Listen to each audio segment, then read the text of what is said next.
Hey everyone, and welcome to Almost Cancelled. I'm Peter, that is Connor, and we are going to talk about Supergirl Season 2, Episode 18. It's called Ace Reporter. Full spoilers for the episode, as always. So, we had Ravi from iZombie in this, Yeah, and I'm saying that because while I know his real name, I have zero idea how to pronounce it properly. it's all So, right. I saw him joke on Twitter that even he pronounces his name wrong. good.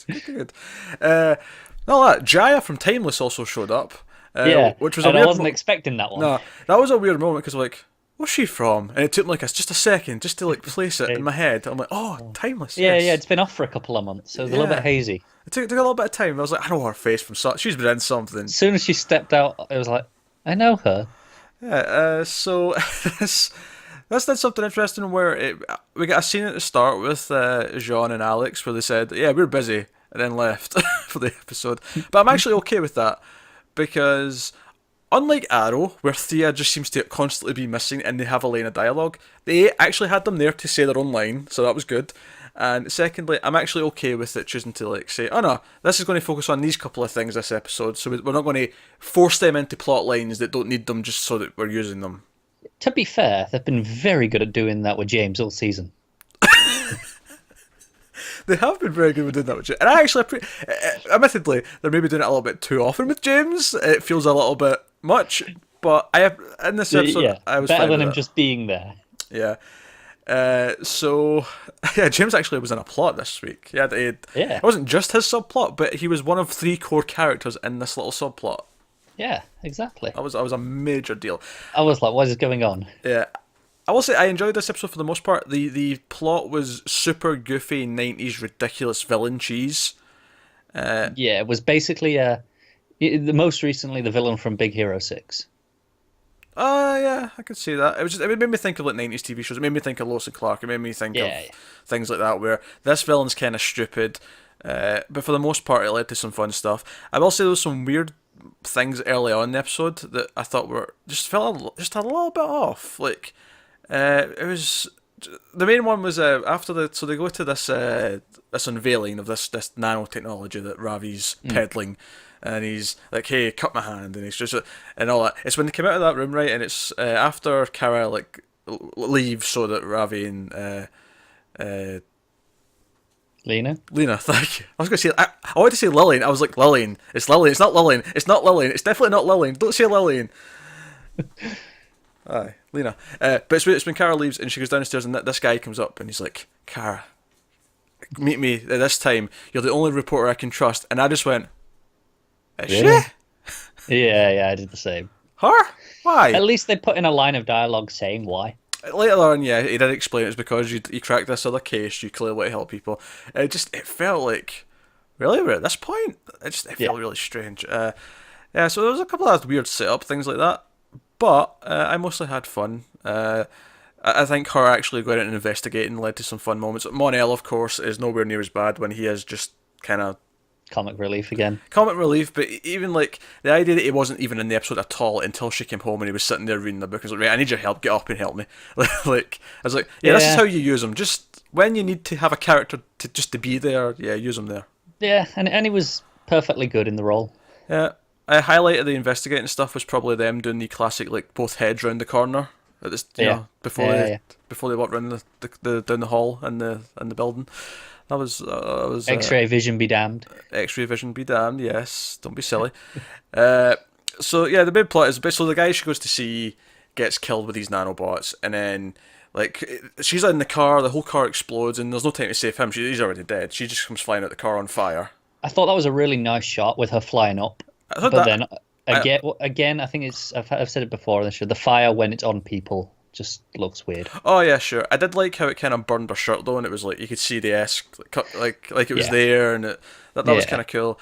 I actually really liked that, like how kind of horrific this is for her. That she just watched someone die and she couldn't do anything about it. She was in the car, yeah, Yeah, right like, next to him. and she just it's like because it was already over, it was done. Like the time Yeah, she knew something was happening, and then the second time the guy still died. I loved when the nanobots turned around and she uses her freeze breath on them. mm, That was really cool, and seeing like all the streaks of freeze, like the ice, the sort of yeah. are they quite icicles when they're going up the? I guess they still are.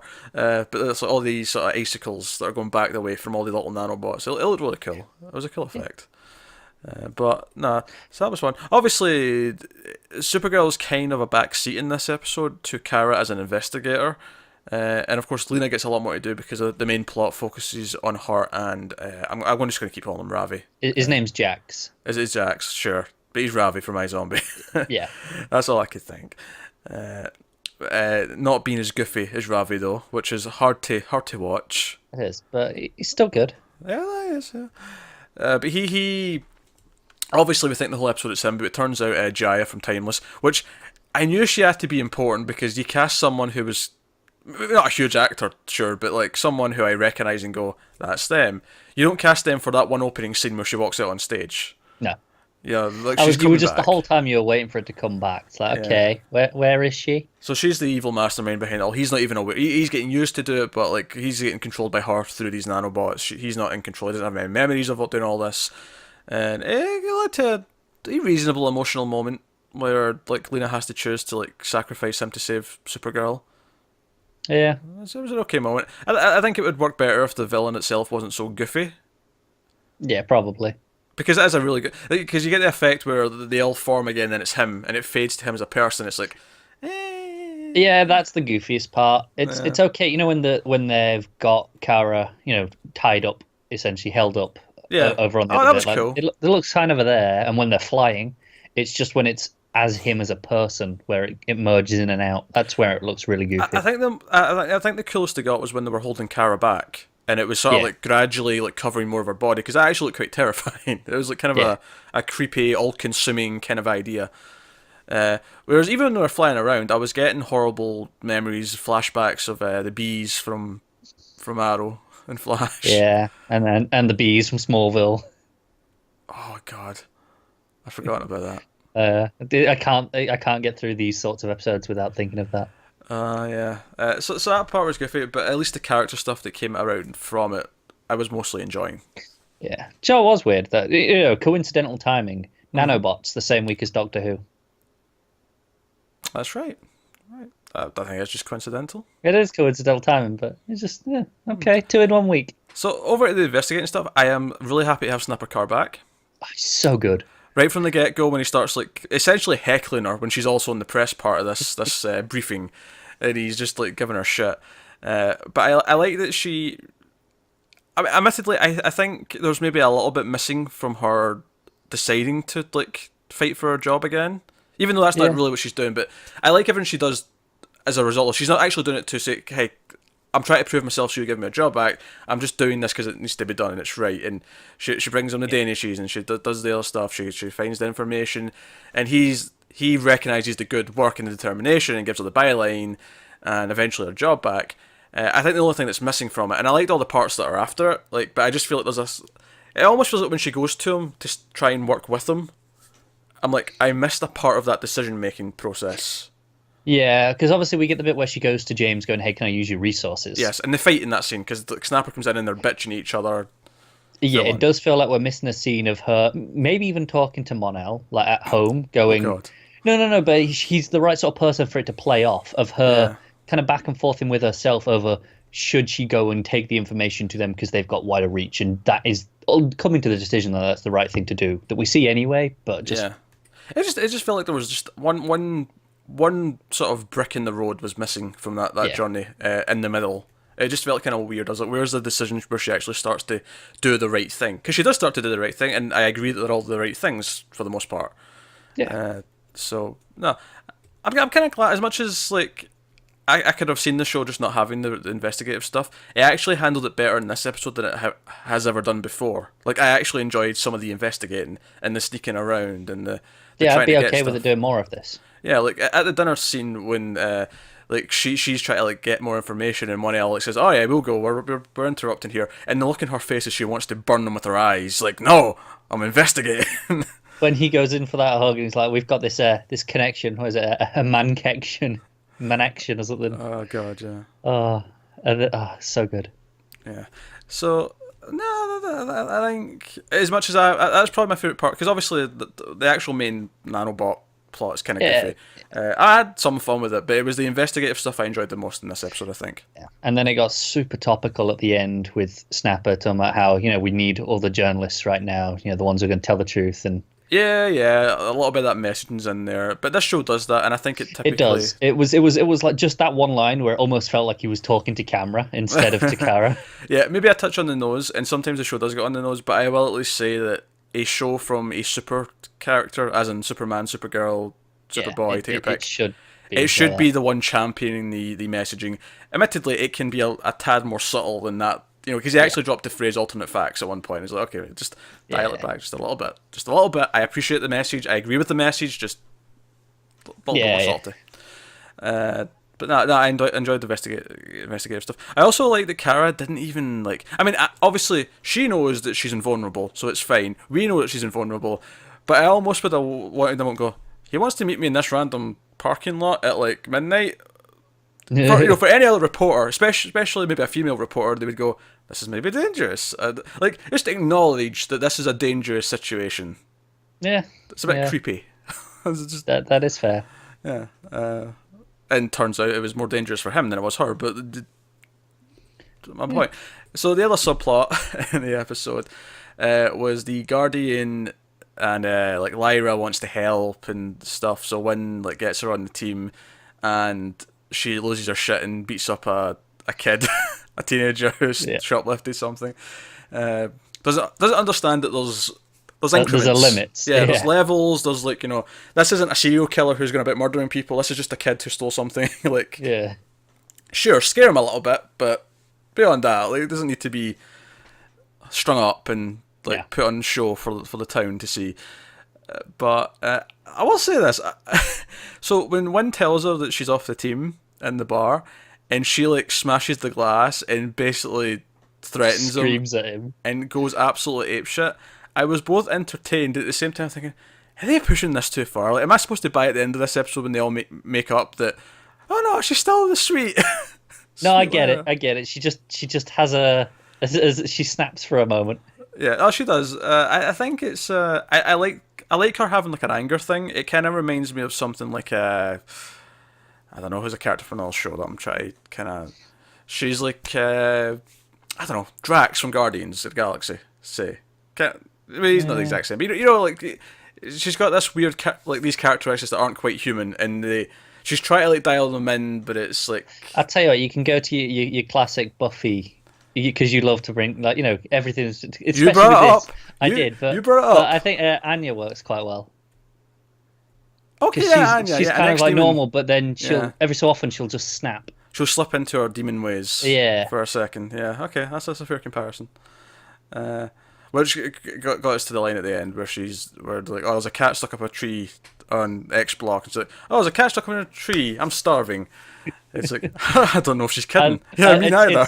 It's the awkward silence that I love after that just goes on just long enough where it's like, okay then. When sit down and talk with her, just make it clear what animals are edible and what are not. And even if it's an edible animal, you don't just grab it off the street and cook it. I'm definitely enjoying having her around though. Yeah, she's good. She's adding a different dynamic to the show. Unlike Monel, who's very bland for the most part. Yeah, he's good for comic relief, but he's otherwise quite kind of one note, typical character. Yeah. Whereas has got this anger streak. She can crack these jokes, which is funny because you could have him be the fish out of water, and he has been in the past to an extent. He'll say the stupid thing, but it's less that it feels less like he's an alien and more like he's just always lived on a college campus and he's never experienced the adult world. Pretty much, yeah. That's what it feels like with him, whereas with her it actually feels like, no, you flat out treat things completely differently than the way we think about them. Yeah. But that's kind of what it is. So, no, I had some fun. I think, obviously, the little scene between, after obviously Ravi dies, I'm still calling him Ravi, deal with it. Kara comes over and comforts Lena, and they have the little huggy moment. I could hear the shippers screaming in my head. Joe, I actually thought the framing on that was really weird. was a bit weird because you can see Kara's like sort of chin and stuff Yeah, poking yeah, it into was the just frame. really far over to the side. There's a lot of space on one side. I thought, it was just off. Still though, I am convinced because Lena, of course, this news happened during the break, and we talked about it on our news show. But she's going to be a regular next season. She's going to be the series regular. So I am still convinced she's going to go full evil. You're waiting for the villainous turn, aren't you? I think she's already starting to have be on that path with this whole thing in this little scene about her feeling cold and Yeah. unfeeling because she's went full Spock. Sure. She's went full Spock, and I think this is the seeds. I think this is the seeds of her becoming a colder character. And even though, sure, in this episode she does save Supergirl, she makes that choice. I think the reality of that choice is going to eat at her, and it's going to send her down a hill. It's going to tumble. Yeah, spiral down. Spiral. That's another good word for it. And speaking of Lena, of course, the episode ends with a little cliffhanger. The Daxamite, what's her name? Terry Hatcher. Rhea. Rhea's her name.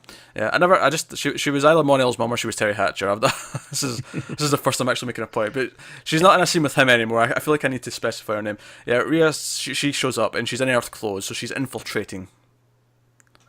Like every good alien should. Because she wants to watch the world burn. Yeah, pretty much. Because her son left her for this. Well, it's not even an Earth girl. It's a Kryptonian girl, which, from her perspective, is actually even worse. But Yeah, this it is her is. home. This is where she calls home. Therefore, she will burn Earth. Yeah. Because you can't burn Krypton. No, but it's nice to be clear that this is the end game for the season now. We kind of know where we're going with it. Well, good, because we have what 19 four episodes left. Math. Yeah. We're good Yeah. at it. Yeah, we are very good. My problem was I just didn't know what episode we were on. Oh well, that's fair. Yeah, 4 left, which is fine. It's fine. Admittedly, I'd have liked the end game of the season to have been a bit more early.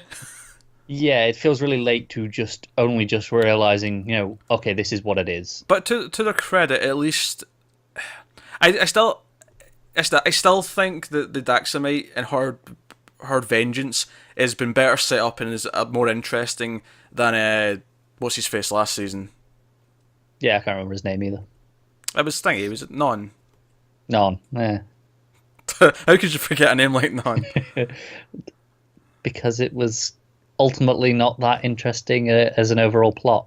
Well, sure it wasn't, but I remember Non because he was in the movies. He was the bearded guy with Zod. I'm aware. Yeah, that's why it's memorable. But I think obviously we liked a lot of season 1. Season 1 got much better as it went along. There were some great episodes, but it never really had much to do with that main plot. It was always this sort of standalone stuff. It was the characters. It was.